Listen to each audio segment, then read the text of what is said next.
Europe 1, 7h46. L'Open de tennis d'Australie commence lundi. Un tournoi qui se déroulera sans Jo-Wilfried Tsonga. Le numéro 1 français est à nouveau blessé. Jo-Wilfried Tsonga qui se fait rare dans les médias depuis la défaite des Bleus en Coupe Davis. Mais il a accepté de vous parler. Maxime, il est votre invité pour l'interview vérité d'Europe 1. Bonjour Jo-Wilfried Tsonga. Je précise tout de suite que vous êtes en duplex de Suisse, qui explique le son un peu particulier ce matin. On vous avait laissé, Jo-Wilfried, il y a 2 mois, en larmes au bord d'un cours de tennis en terre battue à Villeneuve-d'Ascq. Est-ce que vous avez digéré cette défaite en finale de la Coupe Davis ? Digérer, c'est dur à dire. C'est une partie de ma carrière qui aura été assez compliquée, qui aura laissé des traces. Et donc pour le moment, voilà, j'ai toujours pas récupéré de ça. Donc je pense que je le digérerai certainement plus tard dans la saison 2015. Vous ne l'avez pas digéré parce que ce jour-là, le rapport avec le public avait été un peu compliqué. Vous aviez été sifflé. Ça, c'est le genre de choses qui vous a agacé ? C'est le genre de choses qui fait jamais plaisir. Maintenant, je prends beaucoup de recul sur ces choses-là. C'est vrai que pendant des années, j'ai fait énormément pour cette équipe de France. Là, j'ai été sifflé par quelques spectateurs dans le stade, puisque c'était loin d'être une bronca. C'était seulement quelques personnes. Donc, je crois que ça fait partie du jeu. Je l'accepte. Je sais qu'il y a que dans la victoire que, finalement, qu'on est reconnu et que c'est positif. Donc là, forcément, c'était une défaite. Donc, on pouvait pas vraiment en retirer du positif. Mais le public français peut être très cruel. Ouais, le public français, il est ce qu'il est. Notre boulot, c'est de faire avec, c'est essayer d'être le meilleur possible pour faire que que le public français soit au top. Vous aviez pris une claque lors du premier match contre Wawrinka. On a cru que vous alliez jouer le double. Vous ne l'aviez pas joué. Certains ont dit que vous vous étiez dégonflé. 2 mois plus tard, vous répondez quoi ? Je crois que j'ai pas besoin de répondre. Je crois qu'il y a que les actes qui peuvent répondre à ce genre de choses. Et je crois que j'ai consacré 6 ans de ma carrière à cette compétition. J'ai toujours tout donné pour pouvoir aller chercher ce trophée. J'ai sacrifié ma carrière entre guillemets, parce que pour moi, jouer en Coupe Davis, c'était un devoir. Après, jouer sur le tour, entre guillemets, c'est mon métier. Donc c'est 2 choses qui ont rien à voir. Je sacrifiais pratiquement 9 semaines par année pour cette compétition, au détriment de ma carrière personnelle. Donc voilà, je crois que j'ai pas grand chose à raconter là-dessus. On sent un peu d'amertume ? Non, forcément, c'est décevant que les gens puissent penser ça. Si on était passé sur cette finale, tout aurait été positif. Aujourd'hui, on a perdu, donc c'est normal qu'il y ait du négatif. Et vous auriez été des héros. Vous vous êtes blessé, blessure récurrente à ce moment-là.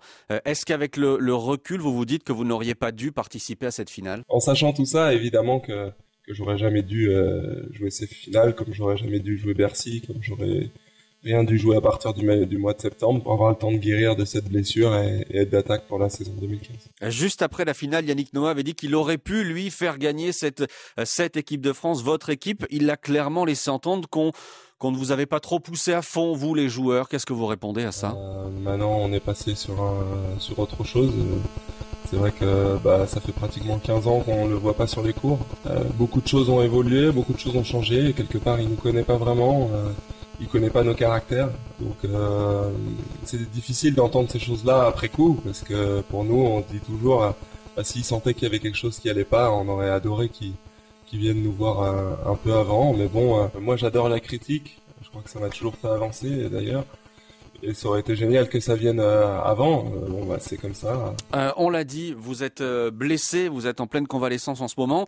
Vous vous êtes notamment blessé au moment de cette finale de Coupe Davis. On a été surpris, les spectateurs ont été surpris de vous retrouver quelques jours plus tard à Manille pour malgré tout disputer un tournoi exhibition très très lucratif.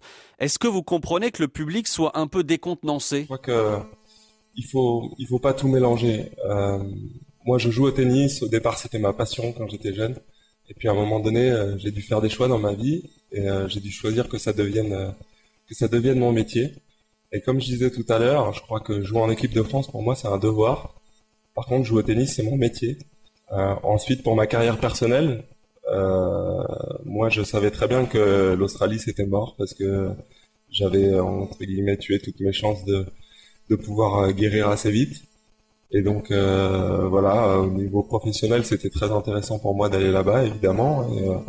Et je l'ai fait. Quand je suis allé à l'IPTL, j'y suis allé seulement pour moi, en sachant très bien les tenants et les aboutissants de tout ça. Alors l'IPTL, c'est ce tournoi, justement, tournoi exhibition. C'est un peu un énorme show avec les meilleurs joueurs mondiaux dont vous faites partie. Vous assumez complètement le fait de participer à ce genre de tournoi qui sont, je le dis, des grands spectacles qui vous rapportent pas mal d'argent. Vous assumez.